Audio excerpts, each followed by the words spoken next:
there is some crafting tips you need to know for Sky Factory 4.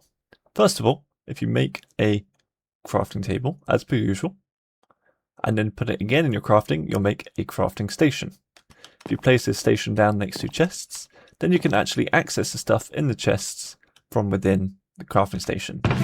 This also becomes really helpful when actually learning how to craft items. So if I go on oak wood planks and I click once, it'll actually take the item out of the chest for me since it's not in my inventory, and then it'll let me craft it. If I wanted more, I could actually shift click and it'll put all of them in there, and I can shift click to turn them all into planks. Now, this is also pretty helpful is the GUI here for crafting. So as you can see, I have searched up planks to make oak planks. But if you're making lots of things and you need to craft back and forth between them, then it's going to get annoying, have to search it. So if you hover over the item and press A on your keyboard, then it'll actually pin mark it, and you can go over and press A again, and it will remove it. Now when it's marked, you just click on it, and you can see all the different recipes as per usual.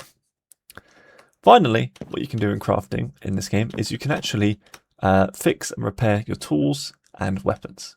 So for example, with the wooden crook, because it's made out of sticks, you can repair it with sticks. If I put a stick in here with it, you can see it'll fix some of its durability. Or even with wooden tools, you can just put wood and it'll fully restore the crook. Now, depending on which weapon will depend on what you need to repair. For example, for a diamond pickaxe, you will need diamonds. For iron, you will need iron. And I do believe iron nuggets and gold nuggets will help restore some of the health, but it won't restore all of it, much like the stick does for the crook. This has been a Sky Factory 4 tutorial.